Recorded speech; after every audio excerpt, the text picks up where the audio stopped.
দেখতে পাচ্ছেন বন্ধুরা, আমি এখানে খুবই সাধারণ একটা তরকারি আসলে পরিবেশন করছি। এটি রান্না করেছিলাম আমি টমেটো এবং আলু এবং পেঁয়াজ দিয়ে পাবদা মাছ। তো টমেটোটা ছিল একটু টক টক এবং তার সঙ্গে আলু এবং পেঁয়াজ দিয়ে অনেক মজা হয়েছিল তরকারিটি। এটা আগে বুঝতে পারিনি যে এতটা সুন্দর হবে। তো আমি পুরো রেসিপিটি আপনাদের সঙ্গে শেয়ার করতে চাচ্ছি। আমি এখানে ৩-৪টি মাছ নিয়েছি।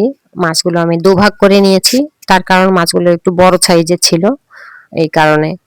তো এখানে রান্নার জন্য আমি কিছু আলু কুচি করে নিয়েছি এবং পেঁয়াজ কুচি। পেঁয়াজের পরিমাণটা একটু বেশি দিতে হবে এবং কিছু মরিচ কুচি এবং টমেটো। এখানে একটি টমেটো নিয়েছিলাম, টমেটোটা একটু বড় ছিল। যাই হোক, এখন আমি 1/2 চামচ করে আদা রসুন বাটা দিয়ে দিচ্ছি এবং জিরার গুঁড়া দিয়ে দিচ্ছি 1 চামচ। লবণ দিয়ে দিচ্ছি স্বাদ মতো।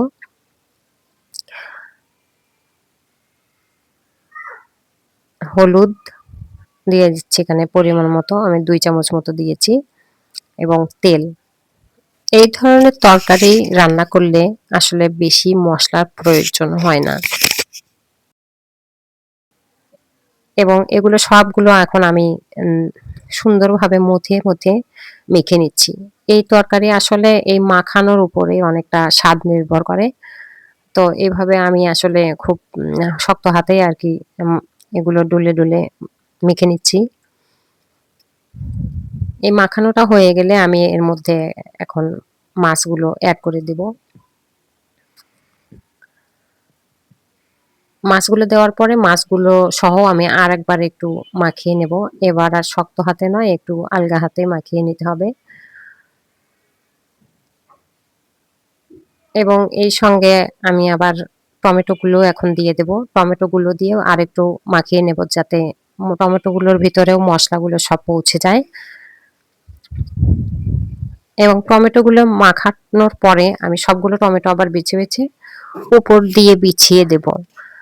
এই তরকারিটি আসলে রান্না করতে তেমন অসুবিধা হয় না, খুব সহজ করা যায়। আমার যেদিন বেশি রান্না করতে ইচ্ছে করে না সেদিন আমি এইভাবে সহজে একটা তরকারি রান্না করে ফেলি।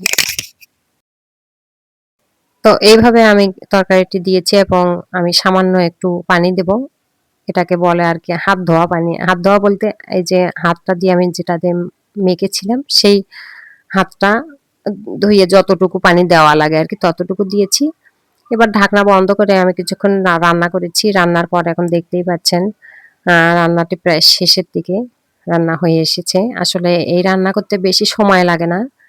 তো পুরো ভিডিওটি কেমন লাগলো বন্ধুরা কমেন্টে জানাবেন এবং পাশে থাকবেন সবসময়। আল্লাহ হাফেজ।